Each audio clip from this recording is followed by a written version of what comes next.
The thing in the freezer. It started with a sound, a faint, persistent scratching that made the hairs on the back of my neck stand up. It was my second week working the night shift at this rundown 24-hour diner, buried in the middle of nowhere. Outside, the snowstorm howled, rattling the windows. I was alone, just me, the hum of the flickering fluorescent lights, and that sound. At first, I ignored it, assuming it was just the wind pushing against the old walls.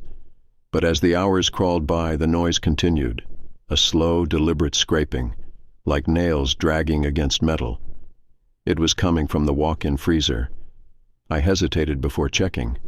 The freezer was in the back, past the kitchen, where the lights barely worked, and the floor was always damp from melted ice. The place had a way of making you feel watched, even when you were alone. But I had a job to do, and the manager would lose his mind if I ignored a possible issue with the freezer. So I grabbed my keys, swallowed my unease, and made my way toward the sound. The moment I reached the freezer door, the scratching stopped. I stood there, listening, my breath fogging in the cold air. Nothing. The heavy metal door was slightly ajar, the bright white light from inside spilling onto the floor. My stomach twisted. I was sure I had locked it earlier. No one else was here. I nudged the door open wider and peered inside. Empty shelves, boxes of frozen meat stacked neatly. The temperature gauge blinked normally. Everything seemed fine. Then I noticed something that wasn't supposed to be there. Near the back, where the frost had built up thick on the walls, there were marks. Deep, jagged scratches in the ice like something had been clawing to get out. My fingers tightened around the door handle. My breath came short. I looked around again, searching for a logical explanation. Maybe the previous shift had messed with something. Maybe it was old damage and I just hadn't noticed it before. Or maybe I was trying too hard to convince myself that everything was normal. I stepped inside cautiously, my shoes crunching against the frozen floor. The cold bit at my skin. I reached out, running my hand over the deep grooves in the ice. The scratches were fresh. My pulse pounded in my ears as I traced them downwards, and then I saw it, a handprint pressed into the frost. Larger than mine, too long. The fingers stretched in a way that wasn't human. I stumbled back, slamming into a shelf. My breath came fast, forming clouds in the frigid air. I turned, ready to bolt, but then the door slammed shut behind me. Total darkness. Panic surged through me. I grabbed at the handle, yanking hard, but it wouldn't budge. I was locked inside. The air was sharp, freezing my lungs with every breath. My heartbeat thundered in my chest. I fumbled for my phone, my fingers stiff and numb. The screen lit up, casting a faint glow around me. And then I heard it. Not the scratching this time. Breathing, raspy, slow, coming from inside the freezer. The phone shook in my grip as I lifted it, the weak light barely cutting through the darkness. My pulse slammed against my ribs. I turned, scanning the freezer, and that's when I saw it, a shadow. Crouched in the farthest corner, its outline jagged, unnatural, limbs bent wrong like a marionette with broken strings. It was hunched over, its breath visible in the cold air. It was watching me. I couldn't move. My entire body locked in place, screaming for me to run, but I was frozen in terror. The thing shifted, its elongated fingers twitching against the floor. I opened my mouth, but no sound came out. Then it moved, fast, too fast. I threw myself against the door, slamming my fists against the metal. My screams turned to ragged gasps as the freezing air burned my throat. The shadow lunged, its grotesque limbs unfolding as it skittered across the ice, its fingers scraping against the walls. My vision blurred from the cold. My muscles ached, locking up. I was losing feeling in my limbs. But then, a noise from outside. The bell at the front of the diner. Someone had come in. I banged harder, desperation clawing at my throat. "Help! I'm in here!" Footsteps pounded against the floor. A voice shouted my name. The handle rattled. Then, light. The door wrenched open and I fell forward, gasping for breath. It was my coworker, Alex. His face paled when he saw me. "Jesus, what the hell happened? You locked yourself in?" I whipped around. The freezer was empty. Nothing in the corners. No scratches on the walls, no handprint, just ice. Alex grabbed my arm, pulling me up. "Dude, you're freezing. What were you doing in there?" I couldn't speak. My mind spun, trying to process what just happened. Had I imagined it? Was it the cold messing with my head? But then Alex's face changed. His eyes drifted down, and his expression turned to horror. I followed his gaze. My arms were covered in something dark. Streaks of blackened frost smeared across my skin like something had grabbed me. Alex took a step back. "Dude, what the hell is that?" I didn't answer, because I didn't know, and I never worked a night shift at that diner again. Story number 2, The Night Guard's Reflection. It started with a flicker, just a quick, almost imperceptible delay in my reflection as I walked past the glass office windows. I barely noticed it the first time, chalked it up to the fluorescent lights in the hallway. But by the third night, I couldn't ignore it anymore. I worked the night shift as a security guard for a corporate building that was mostly empty after 9 p.m. The place was silent, except for the distant hum of the heating system and the occasional creak from the old pipes. Outside, the snowstorm had turned the city into a frozen wasteland, burying the streets in thick layers of white. I liked the quiet. It was easy money, until my reflection stopped following the rules. I had just finished my first round, walking past the long row of darkened offices. The glass windows reflected the empty halls, the dim emergency lights flickering overhead. But as I passed by, I caught something out of the corner of my eye. My reflection stood still. I stopped. My breath fogged against the glass as I turned back. It looked normal, same uniform, same tired face, but my gut twisted in a way I couldn't explain. I took a step forward. My reflection mirrored me. I lifted my hand, waved it. It did the same. I let out a slow breath, shaking my head.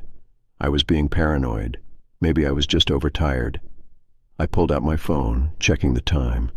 Almost 3 a.m., just a few more hours and I'd be out of here. I continued my rounds, but the unease lingered. The next time I saw it, there was no doubt in my mind.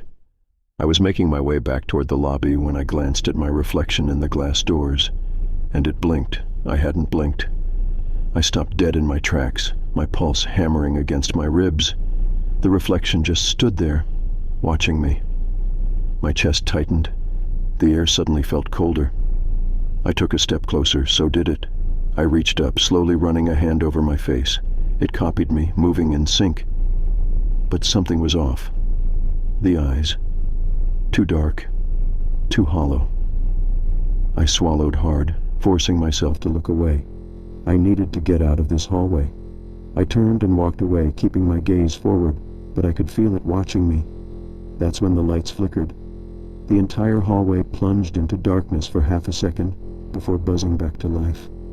My reflection was gone, not distorted, not faint, gone. A breath hitched in my throat, my whole body tensed, every instinct screaming at me to run. I turned in a slow, jerky movement, my skin prickling with cold sweat. The glass reflected the hallway, the empty offices, but I wasn't in it. I stared at the empty reflection, my chest tightening. This wasn't possible. The glass was clean, polished. It should have shown my face. But there was nothing. Then the lights flickered again, and when they came back, my reflection was there. But it wasn't facing me. It stood in the glass, turned away, staring down the hallway behind me. A strangled noise caught in my throat, my body locked in place. The air around me felt thick, suffocating. I didn't turn around. I couldn't. I squeezed my eyes shut, my breath coming in short gasps. The silence stretched too long. My heart pounded so hard I thought I'd pass out. Then, a soft tap against the glass. I opened my eyes. It was smiling. Not my smile. Not the tired, forced expression I wore every night. It was wide, unnatural, stretched too far. My stomach twisted. The thing in the glass was grinning at me. I stumbled backward, my limbs stiff and numb. The reflection moved, too, mimicking my steps, but its grin never faltered, and then it raised a hand and placed it against the glass. A second handprint appeared beside it. My blood turned ice cold. That wasn't mine. That wasn't me. I turned and bolted down the hall, my boots pounding against the floor. I didn't look back. I refused. The exit was just ahead. If I could make it to the security office, I'd lock myself in. Call someone. Call anyone. But as I reached the door, my stomach dropped. The security monitor showed the lobby camera, and on the screen, standing by the front desk, was me.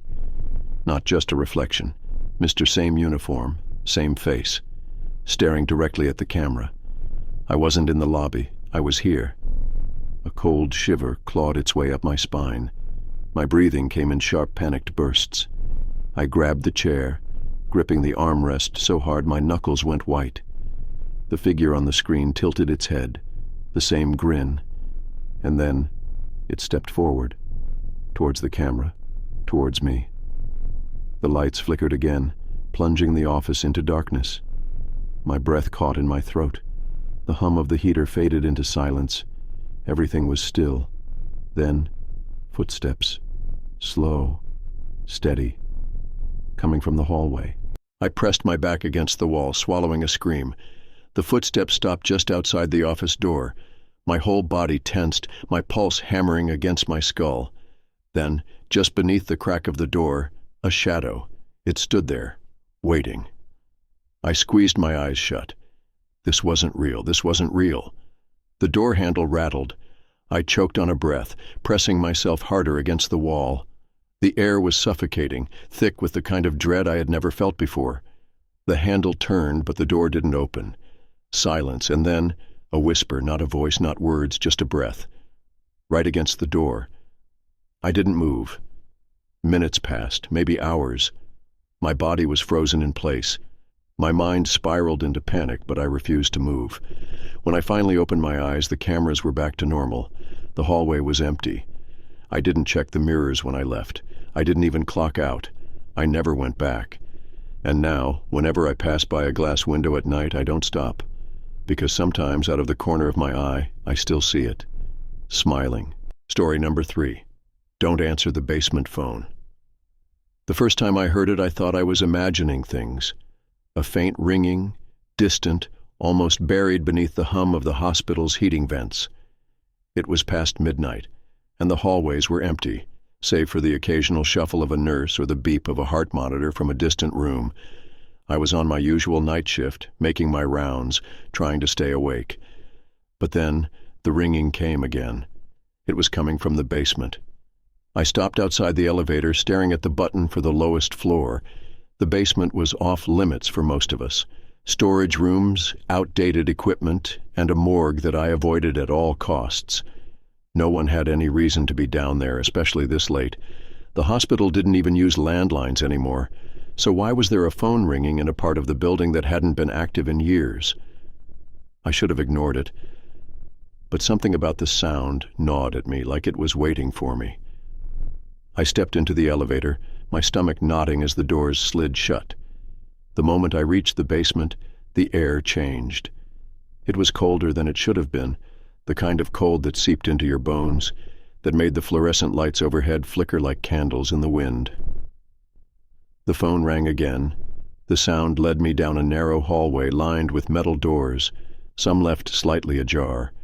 Darkness pooled inside them, swallowing the weak light that barely touched the tiled floor.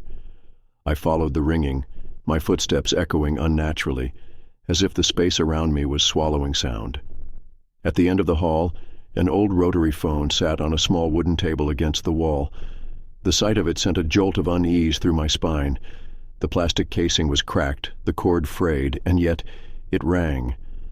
I hesitated, every instinct screaming at me to walk away, but my hand moved on its own, fingers hovering just above the receiver. The ringing stopped. Silence crashed over the room, thick and unnatural. My breath hitched. Then, in the dead air, a whisper slithered through the receiver. "You were supposed to die in the snow." I yanked my hand back like I had been burned. My chest tightened, the weight of those words pressing down on me like something heavy sitting on my lungs. The air around me felt thick, charged with something unseen. I turned on my heel and ran. The hallway stretched longer than it should have, the exit seeming farther away with every step. My shadow warped under the flickering lights, stretching in ways that didn't match my movements. My pulse thundered in my ears as I reached the elevator. My fingers slammed against the button repeatedly. The doors felt like they took a lifetime to open, but the moment they did, I lunged inside, hitting the button for the main floor. My reflection in the elevator's stainless steel walls looked paler than I had ever seen it, like the blood had drained from my skin. I barely made it through the rest of my shift, my mind replaying the words over and over. You were supposed to die in the snow. I told myself it was a prank, a sick joke, some old system glitching in the basement. But when I asked my supervisor about it the next day, he frowned. There's no phone in the basement, he said, adjusting his glasses. They removed the landlines years ago.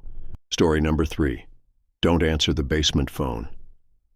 The first time I heard it, I thought I was imagining things. A faint ringing, distant, almost buried beneath the hum of the hospital's heating vents. It was past midnight, and the hallways were empty, save for the occasional shuffle of a nurse or the beep of a heart monitor from a distant room. I was on my usual night shift, making my rounds, trying to stay awake. But then, the ringing came again. It was coming from the basement. I stopped outside the elevator, staring at the button for the lowest floor. The basement was off limits for most of us.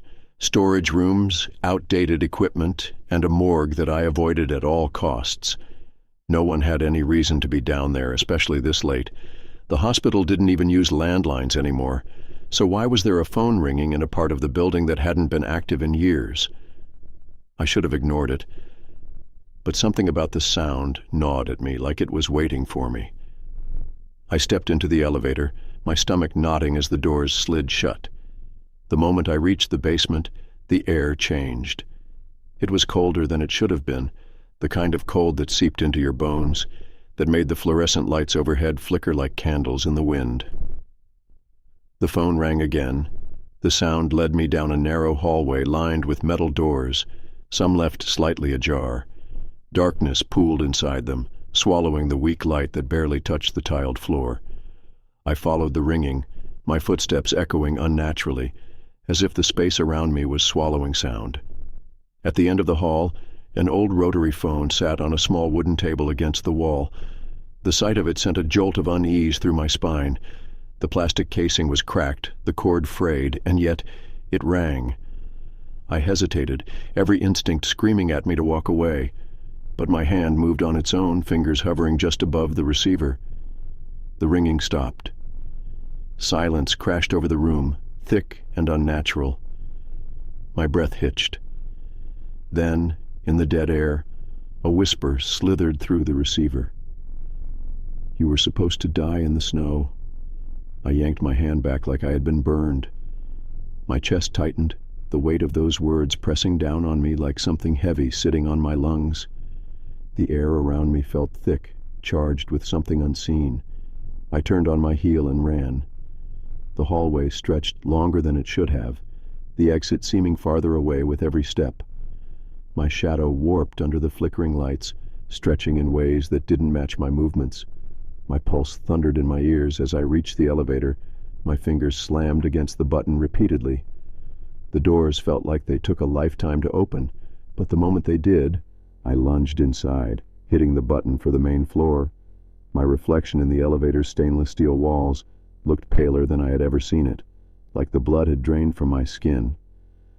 I barely made it through the rest of my shift, my mind replaying the words over and over. You were supposed to die in the snow. I told myself it was a prank, a sick joke, some old system glitching in the basement. But when I asked my supervisor about it the next day, he frowned. There's no phone in the basement, he said, adjusting his glasses. They removed the landlines years ago. Story number 4, the snowplow driver's shadow. The snow was relentless that night, thick flakes hammering against my windshield, turning the world into a swirling blur of white. The roads were nearly invisible, buried under inches of ice, and I was the only soul out there, just me and my plow pushing through the storm. I had been on shift since sundown, clearing the empty highways, the ones that stretched for miles without a single sign of life. It was past midnight when I first saw it, a shadow, At first, I thought my tired mind was playing tricks on me. The storm made visibility impossible, and the streetlights were nothing but faint, flickering halos in the distance. But then I saw it again. A figure walking behind my truck, barely visible through the snow. My stomach twisted. There shouldn't have been anyone out here. Not in this weather. Not in the middle of nowhere. I slowed the plow, peering into my side mirror. The figure was still there, just beyond the red glow of my taillights. A dark silhouette, head slightly tilted, walking in the deep snow with no struggle. I rolled down my window, my breath instantly turning to mist in the freezing air. "Hey, you okay?" My voice was swallowed by the storm. No response. The figure kept moving, its pace steady, following me like a shadow. I pressed on the brakes, bringing the plow to a grinding halt. The snow crunched beneath my tires, and for a moment everything went eerily silent, as if the storm had sucked the sound from the air. I turned, looking directly behind me. There was nothing there. A cold chill ran through me that had nothing to do with the weather. I checked my mirrors again. Empty road, just endless white stretching in every direction. I shook my head, forcing out a breath. I was exhausted. I had to be imagining things. I pushed the plow forward again, the blade scraping against the ice, my headlights cutting through the storm. The cab of the truck was warm, but I couldn't shake the feeling that the cold had settled in my bones. Then the radio crackled. Static at first, broken by faint whispers. I reached for the dial, adjusting it, but the sound didn't clear. Just more whispers, low and urgent, like someone speaking too close to the receiver. My stomach knotted. The radio was on the emergency channel, and no one else was supposed to be on this frequency. Then, through the static, I heard it. "Don't stop." A sharp breath left my throat. The voice was thin, distant, like it had traveled through miles of snow just to reach me. I turned the volume down, gripping the wheel tighter. I wasn't going to let my nerves get the best of me. Just a glitch, that's all. But then, in the reflection of my rear-view mirror, I saw it again. The figure. Closer this time, almost at the back of my truck, and this time it wasn't walking. It was standing still, watching.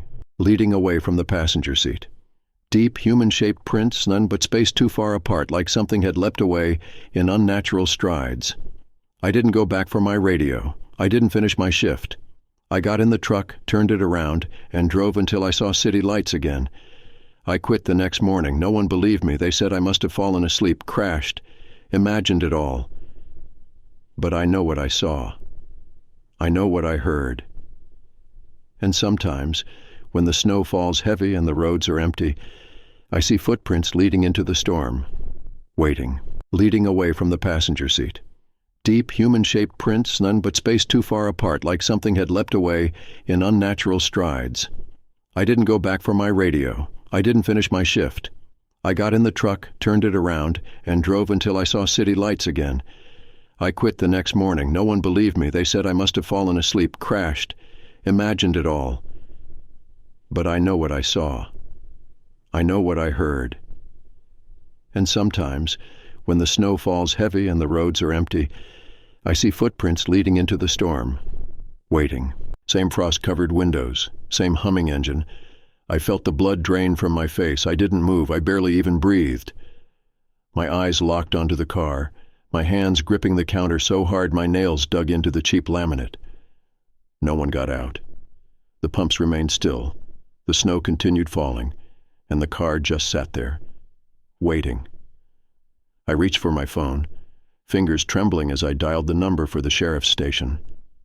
The phone rang once, twice, then a click. A voice, barely above a whisper, crackled through the line. "Don't go outside." My stomach twisted. "Who is this?"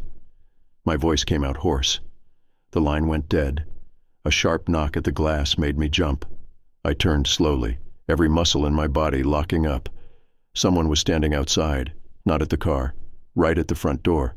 A tall figure, barely visible through the frost-covered glass. I couldn't see a face, just a shape, motionless, pressed against the door like it had been standing there all along. My breath hitched. My fingers hovered over the phone. My mind screamed at me to move, to run, to do something. The figure raised a hand and knocked again. 3 slow, deliberate taps. I didn't move. The lights flickered. The figure didn't flinch. Then, as I stared, something cold and wet trickled down my arm. I looked down. My sleeve was damp. Frost. Not from the storm outside, from my skin. I stumbled back, shaking, trying to brush it off, but the cold was spreading, crawling up my arm like it had sunk into my bones. My breath came in short, ragged gasps. I looked up just in time to see the figure tilt its head. And then it vanished. No fade. No movement. Just gone. The parking lot was empty again.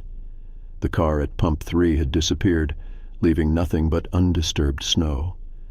The only proof that anything had happened was the frost clinging to my skin, the unnatural cold that wouldn't leave my bones no matter how many cups of coffee I drank, no matter how high I turned up the heater.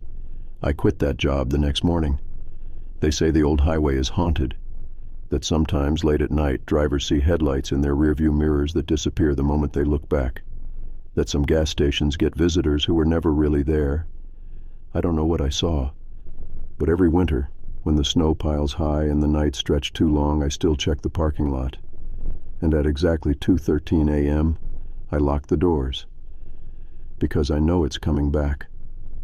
Same frost-covered windows, same humming engine. I felt the blood drain from my face. I didn't move. I barely even breathed. My eyes locked onto the car, my hands gripping the counter so hard my nails dug into the cheap laminate. No one got out. The pumps remained still. The snow continued falling, and the car just sat there, waiting. I reached for my phone, fingers trembling as I dialed the number for the sheriff's station. The phone rang once, twice, then a click. A voice barely above a whisper crackled through the line. "Don't go outside." My stomach twisted. "Who is this?" My voice came out hoarse. The line went dead. A sharp knock at the glass made me jump. I turned slowly, every muscle in my body locking up. Someone was standing outside, not at the car, right at the front door. A tall figure barely visible through the frost-covered glass. I couldn't see a face, just a shape, motionless, pressed against the door like it had been standing there all along. My breath hitched. My fingers hovered over the phone. My mind screamed at me to move, to run, to do something. The figure raised a hand and knocked again. 3 slow, deliberate taps. I didn't move. The lights flickered. The figure didn't flinch.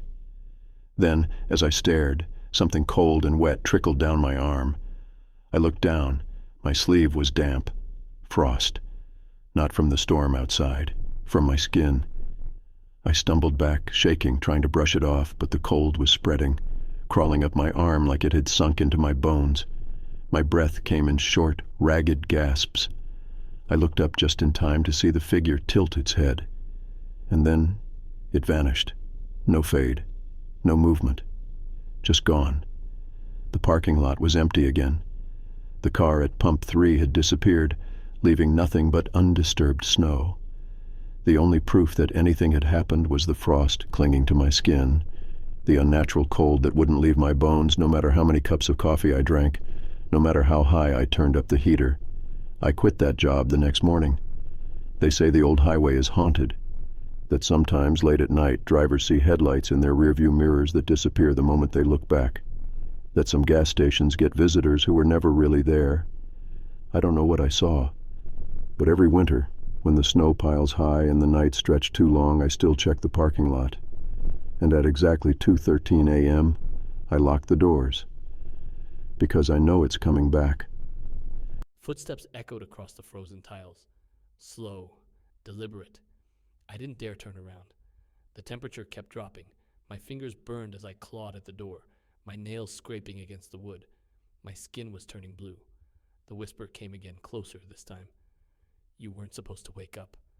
A hand landed on my shoulder. Ice-cold fingers sinking into my skin. I screamed. The lights exploded. The room plunged into darkness. The air was filled with the sound of shattering glass, metal trays crashing, drawers slamming open and shut. My pulse was a wild, erratic drumbeat in my ears. Then, just as suddenly as it started, everything stopped. The lights flickered back on. The cold vanished. I was alone. The gurney was empty. The room was exactly how it had been before. No broken glass, no overturned trays, no body. But when I looked down at my arms, the fingerprints were still there, deep, bruised into my skin. I didn't finish my shift.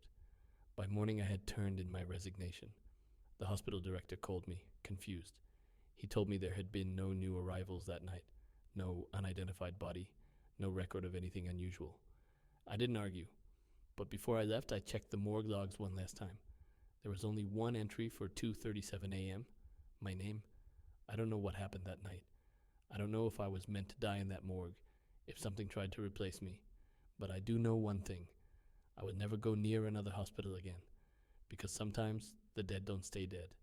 And sometimes, when you look into the face of death, it looks back. Footsteps echoed across the frozen tiles. Slow, deliberate. I didn't dare turn around. The temperature kept dropping. My fingers burned as I clawed at the door, my nails scraping against the wood. My skin was turning blue. The whisper came again, closer this time. You weren't supposed to wake up. A hand landed on my shoulder. Ice-cold fingers sinking into my skin. I screamed. The lights exploded. The room plunged into darkness. The air was filled with the sound of shattering glass, metal trays crashing, drawers slamming open and shut.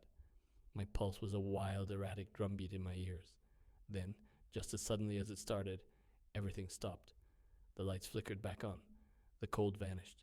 I was alone. The gurney was empty. The room was exactly how it had been before. No broken glass, no overturned trays, no body. But when I looked down at my arms, the fingerprints were still there, deep, bruised into my skin. I didn't finish my shift. By morning, I had turned in my resignation. The hospital director called me, confused. He told me there had been no new arrivals that night, no unidentified body, no record of anything unusual. I didn't argue, but before I left, I checked the morgue logs one last time. There was only one entry for 2:37 a.m. My name. I don't know what happened that night. I don't know if I was meant to die in that morgue, if something tried to replace me. But I do know one thing. I would never go near another hospital again, because sometimes the dead don't stay dead.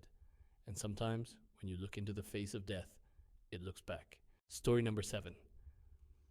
The Ice Fisherman at 3 a.m. The lake was frozen solid, a vast sheet of ice stretching under the heavy snowfall. The wind howled through the pines, rattling the windows of the ranger station where I sat, alone, sipping lukewarm coffee and watching the security monitors. It was a miserable shift, nothing but darkness, cold, and the occasional snowplow passing in the distance. Then, at exactly 3:08 a.m., I saw him. A lone figure sitting on the ice, hunched over a fishing hole. I frowned. There wasn't supposed to be anyone out there. The lake had been declared unsafe for weeks now. The ice was too thin, the cracks running deep beneath the surface. But there he was, sitting still, unmoving, his fishing rod angled toward the hole in the ice. I leaned closer to the monitor, my stomach tightening. No vehicle tracks, no footprints leading to where he sat. Just the dark shape of a man against the endless white. The ranger in me knew I had to go out there. If he fell through, it wouldn't be just his problem. It would be mine too. I grabbed my coat, pulled my boots on, and stepped into the cold. The air was sharp, biting through my layers as I trudged toward the lake. My flashlight beam barely cut through the falling snow, but I could still see him, still as a statue, just ahead. Something about his posture felt wrong. He was slumped forward, almost too still, like he wasn't even breathing. I stopped a few feet away. "Hey, sir, you can't be out here. The ice is dangerous." He didn't move. I stepped closer, my breath fogging the air. The wind whistled through the trees, but otherwise, silence. No response. "Sir?" Still nothing. I swallowed hard, feeling the first real prickle of unease crawl up my spine. My flashlight beam hovered over him, illuminating the old, tattered coat he wore, the snow piling over his shoulders. He had been here for a while. Too long. Then I noticed something worse. His hands. They were bare. No gloves, no color to them. Just raw blue skin, fingers curled stiffly around the fishing rod. I stepped forward carefully, the ice creaking beneath my boots. The closer I got, the colder it felt, an unnatural chill sinking into my bones. My instincts screamed at me to stop, but I ignored them. I had to get this guy out of here. I reached out, hesitating for just a second before grabbing his shoulder. "Hey, we need to..." The body collapsed. Not like a man fainting. not like someone waking up from a daze. It fell apart. His coat crumpled in on itself. His hands, still gripping the fishing rod, snapped off like frozen twigs. His head hit the ice with a hollow crack. I stumbled back, a strangled gasp catching in my throat. My flashlight clattered to the ground, rolling until its beam shone directly into the hole in the ice. And then, I saw it. A face, not a reflection, not an illusion. A face looking back at me from beneath the ice. Mouth open, eyes wide, hands pressed against the frozen surface, fingers splayed out in silent desperation. A muffled scream bubbled up from below. I lurched backward, scrambling for my flashlight. My pulse hammered in my ears. My breath came in short, ragged bursts. The body, the fisherman, was gone. But the ice, it was cracking. I turned and ran, my boots slipping as I bolted toward shore. The ice groaned beneath me, deep fissures splintering in every direction. The air felt thick, heavy, pressing against me like a weight I couldn't shake. Behind me, something moved beneath the ice. I didn't stop. I didn't look back. I made it to solid ground just as the lake let out a deafening crack, the sound splitting through the night like a gunshot. I turned, gasping for breath, and saw the fishing hole widening, water surging up, swallowing the place where the fisherman had sat. The face beneath the ice, still there, still staring, still screaming. Then just as suddenly, the water stilled. The wind howled, the snow kept falling, and the ice? It froze over again, like nothing had ever happened. I stood there for what felt like an eternity, my body frozen, my mind unable to process what I had just seen. There were no footprints, no body, no sign that anyone had been there at all, except for one thing, the fishing rod. It lay on the ice, its line still disappearing into the hole that wasn't there anymore. I never went back to that lake, but sometimes, when the wind is just right and the ice is just thin enough, I hear it, a faint tapping, coming from beneath the surface, waiting for someone to answer. Story number 8. The missing delivery. The order came in at 2:46 a.m. I was halfway through my shift, sipping burnt gas station coffee, waiting for the snowstorm to ease up. Delivering food this late was usually a gamble.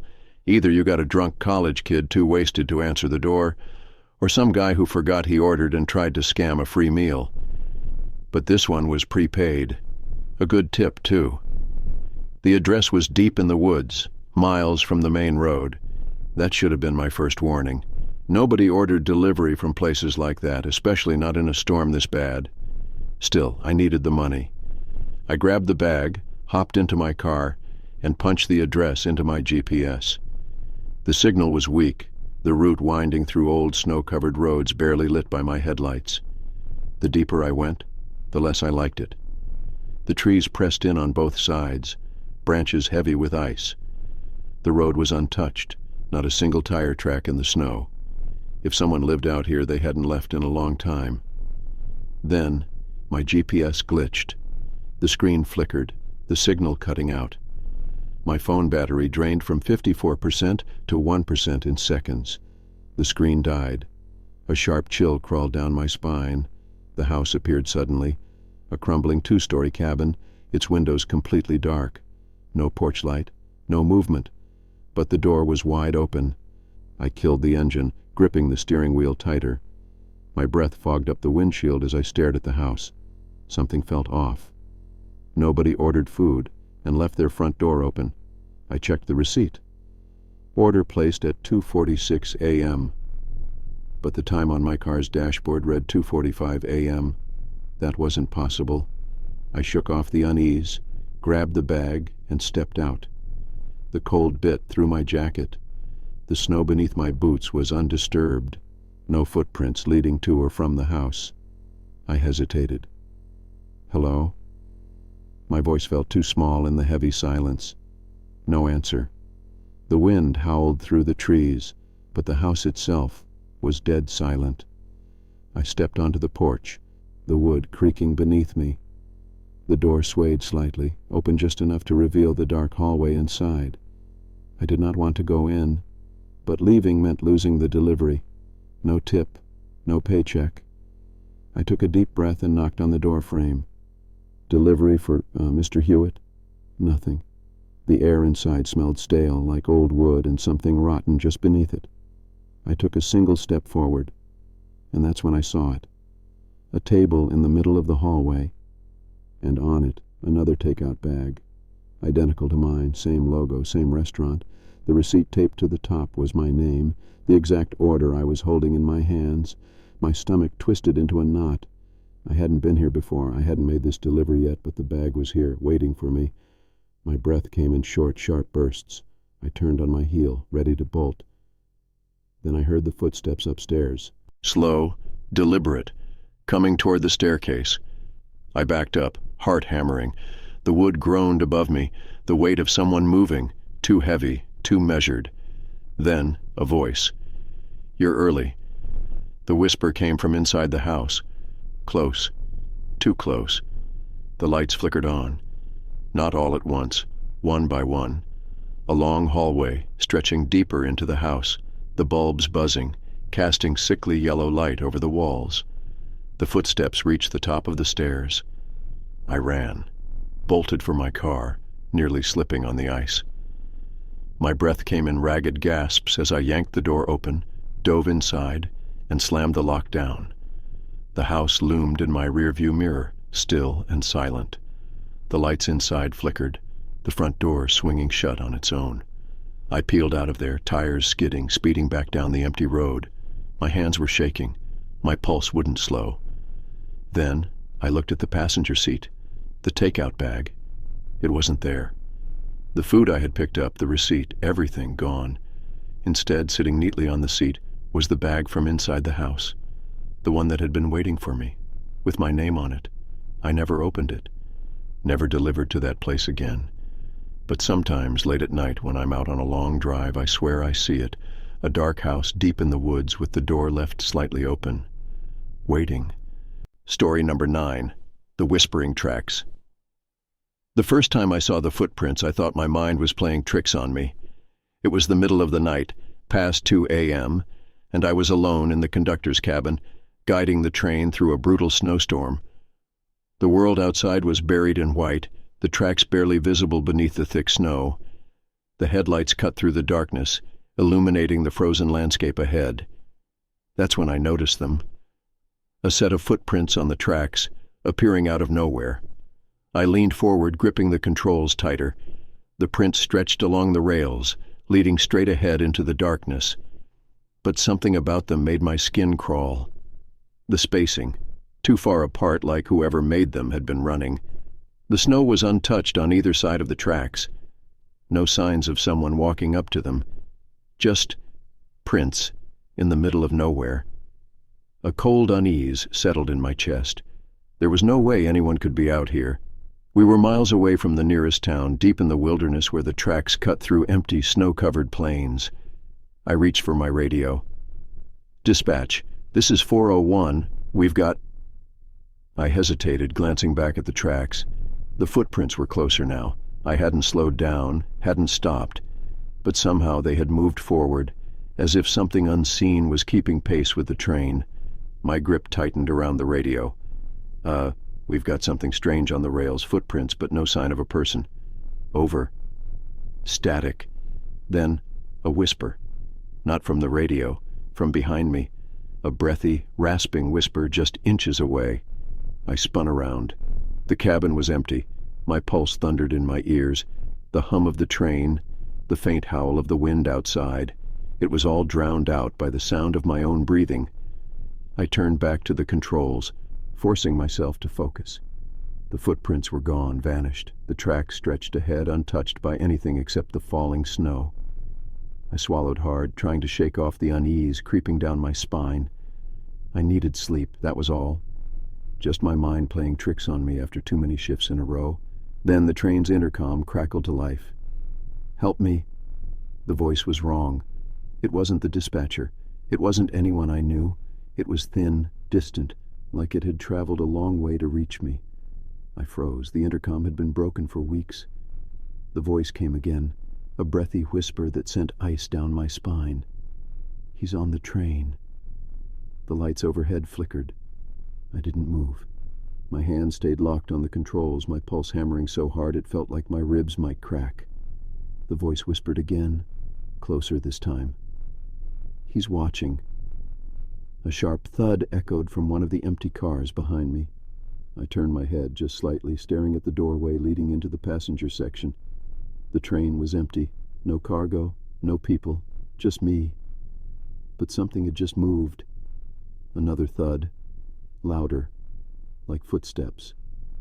I reached for my flashlight with shaking fingers, clicking it on and pointing it toward the doorway.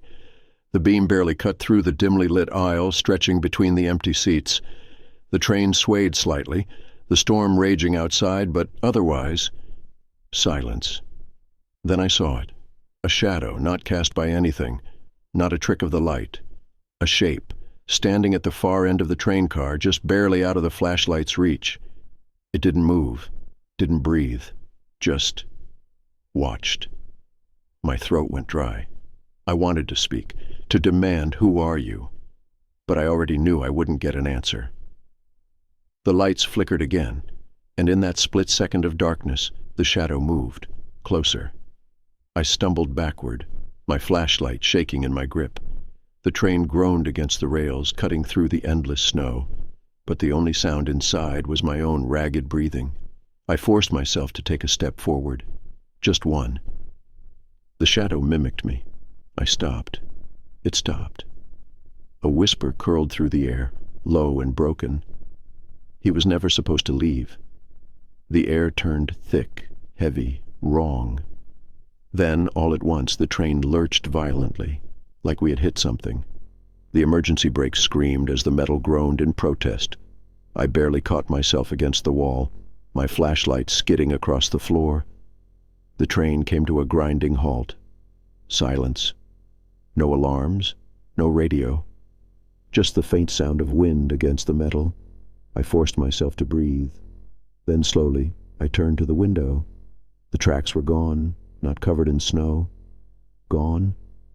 I was somewhere else. The land outside was flat, stretching into nothingness. No trees, no sky, just white, an empty, endless void. I swallowed down the rising panic. I needed to get out. I needed to move. I turned back toward the cabin, and the shadow was standing right in front of me, too tall, too thin, no face. The whisper came again, curling through my skull. "You were supposed to go with him." Something grabbed my wrist, cold, brittle, fingers made of ice and bone. I gasped, yanking away. The world tilted, the lights exploded, and then darkness. I woke up outside, lying in the snow. The wind howled around me, the cold seeping into my skin. The train was gone. Nothing but tracks stretching into the distance. The radio buzzed in my ear. 401, do you copy? You missed your last check-in. I sat up, my breath coming in sharp gasps. My train. It was gone. 401? My mouth was too dry to answer, because in the distance, standing on the tracks, was a figure, watching, waiting. I turned and ran. I don't work as a conductor anymore, but sometimes late at night I hear it, a train whistle, echoing through the snow, even when there are no tracks for it to follow. Story number 10. The Watcher in the Snowstorm. The first time the call came through, I thought it was a prank. "Don't look outside." A low whisper crackled through the radio, distorting with static. I frowned, adjusting the dial, but the signal remained broken, the voice fading in and out between bursts of white noise. I glanced at the clock. 3:12 a.m. The worst part of the night shift, when exhaustion settled deep in my bones and the silence of the outpost stretched too long. Outside, the snowstorm raged, thick flurries hammering against the windows, turning the world into a swirling, white void. I had been working alone at the weather station for months now, logging data, sending reports, keeping track of the storms rolling across the frozen wasteland. I grabbed the radio. "Who is this?" More static. Then, "Don't look outside." A shiver crawled down my spine. The transmission cut off, leaving only the low hum of dead air. I stared at the radio, heart pounding a little harder than it should have. The outpost was isolated, miles from the nearest town, with no one around except for me. The only people who had access to this frequency were the main station and emergency services. I tried calling back. No answer. I exhaled, shaking off the unease. Probably some weird interference, maybe an old transmission looping from the storm. I turned back to my work. forcing my mind away from the strange call. Then the knocking started, soft at first, barely noticeable over the howling wind. I froze. The storm outside was too brutal for anyone to be out there. No vehicles, no other stations nearby. But the knocking continued, slow, deliberate. Someone was at the window. I turned my head just slightly, my pulse hammering against my ribs. Through the frosted glass, I could see a shadow standing just outside. The figure was tall, its outline barely visible through the swirling snow. Motionless. Waiting. The radio crackled again. "Don't look." My breath hitched. My fingers hovered over the desk, unsure whether to reach for the radio or the emergency light switch. My gut screamed at me to listen, to ignore whatever was outside and wait for it to leave. But I didn't. I looked. The figure stood just a few feet from the window, too still, too tall. It wasn't wearing a coat, no sign of a hat, no thick layers to protect from the freezing temperatures. Just a silhouette in the snow, facing me. Then it tilted its head. A slow, unnatural movement, like it had just noticed me noticing it. The knocking stopped. My body went rigid. The storm raged around the outpost, shaking the thin walls, but inside everything was too silent. Then the lights flickered. The radio let out a sharp burst of static. I grabbed it with shaking hands. "Whoever this is, you need to identify yourself." Silence. The figure didn't move. Then the radio crackled again, and this time the voice wasn't a whisper. It was mine. "Let me in." A cold terror punched through me. The voice coming from the radio was my own, distorted, stretched through the static. I slammed the device onto the desk, my breaths coming in short gasps. Outside, the shadow took a step closer. The wind howled louder. The windows shook. The storm grew worse, like the blizzard itself was pushing toward me. I couldn't move. Then the figure raised a hand and pressed it against the glass. Not a glove, not a bare hand, just a smear of darkness sinking into the frost-covered window. My heartbeat pounded against my skull. I reached for the emergency switch, flipping it, but the power cut out completely. The entire station plunged into darkness. The only light came from outside, the faint, shifting glow of the snowstorm. The wind screamed, rattling the doors, pushing against the walls like it wanted to get in. I fumbled for my flashlight, my fingers numb from fear. When I turned it on, I prayed the window would be empty. It wasn't. The figure was inside, standing in the far corner of the room, silent, waiting. I barely choked back a scream. My flashlight flickered, the weak beam barely illuminating the shape. My mind refused to understand what I was seeing. It was me, standing there, dressed exactly like me, but wrong, its limbs too long, its face almost right, but not quite, its head tilted too far, the mouth stretched just a little too wide. The lights blasted back on, and the figure was gone. The power hummed, the radio crackled, the heater kicked back to life. Everything was normal, except for the single handprint still pressed against the inside of the glass. I never reported what happened. Never told the station, never tried to explain it, but now, whenever a storm hits, I make sure I never look outside. Because sometimes, when the snow falls thick and the night stretches too long, I see my own face staring back at me. Story number 11. The hotel's room 307. The call came in at 3:07 a.m. I was halfway through my night shift at the front desk of the old highway motel, flipping through an old newspaper, trying to keep myself awake. Outside, the snowstorm raged, thick sheets of white burying the parking lot. We hadn't had a guest check-in for hours. The place was nearly empty. So when the phone rang, I nearly jumped out of my chair. I grabbed the receiver. Front desk. At first, there was only silence. Then a click, like someone picking up another line in the same building. "Hello?" I tried again, leaning forward. "Is someone there?" A faint whisper slithered through the line. "There's someone in my room." The voice was quiet, almost trembling. A woman. My pulse quickened. I sat up straighter. "Which room, ma'am?" The line crackled. Then, her voice again. Room 307. A cold prickle ran down my spine. "Are you sure?" I asked carefully, glancing at the registry book.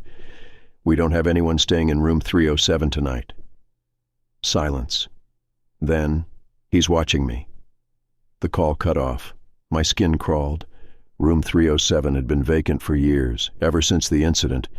I hesitated, fingers tightening around the phone. I should have ignored it, should have let it go. But something about the way she had spoken, the fear in her voice, I couldn't shake it. I grabbed the master key and headed upstairs. The third floor was cold, colder than it should have been. The hallway stretched empty ahead of me, dimly lit by flickering wall sconces. My breath misted in the air as I stepped forward. Room 307 stood at the end of the hall. The door was slightly open. My pulse pounded in my ears. No one was supposed to be in there. The room had been locked for years. The last time it was occupied, someone never checked out. I reached the door, pressing my hand against the wood. "Hello?" My voice felt too small in the heavy silence. No response. I pushed the door open. The room was dark, the curtains drawn, the only light spilling in from the hallway behind me. The air smelled of stale air and something faintly metallic. I stepped inside. The bed was unmade, not in the way an unoccupied room should be, but like someone had been sitting there moments ago. The blanket was twisted, an indentation on the mattress, faint but there. The air was thick, heavy, pressing against my chest. I swallowed, stepping further in, my shoes barely making a sound against the old carpet. Then I saw the phone, the room's landline, off the hook. My breath caught. That wasn't possible. I had just spoken to someone on this phone, but the dust covering the receiver told me no one had touched it in years.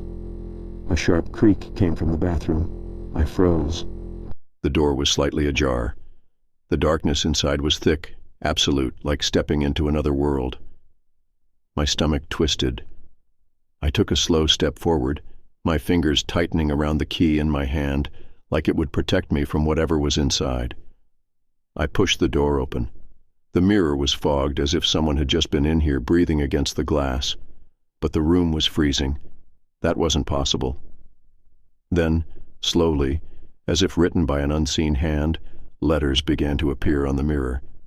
"Get out." The light above the sink flickered violently. The door behind me slammed shut. I barely bit back a scream. My breath came in short gasps. I yanked at the handle, locked. Then, a whisper, right against my ear. "You shouldn't be here." I turned, heart hammering. For half a second, in the warped reflection of the mirror, I saw her, a woman standing behind me. Wide, unblinking eyes, lips slightly parted, skin too pale. Then she smiled. The lights exploded. I bolted, yanked at the door until it flew open, stumbling into the hallway, breath ragged. I ran, not stopping until I reached the front desk, my hands shaking so badly I could barely hold the phone. I called the motel owner, told him everything. He was quiet for a long moment. Then finally, in a voice too calm, he asked, "What time did she call?" I swallowed hard, staring at the clock. 3:07 a.m. The owner let out a slow breath. "Same time every year," he muttered. The line went dead. I never worked another night shift at that motel, but sometimes when I pass by on the highway, I glance up at the third-floor window, and I swear, in the flickering light, she's still there, watching. If you made it this far, you're braver than most. But tell me, have you ever experienced something unexplainable? A shadow where there shouldn't be one? A whisper in the dead of night? Share your own horror stories in the comments below.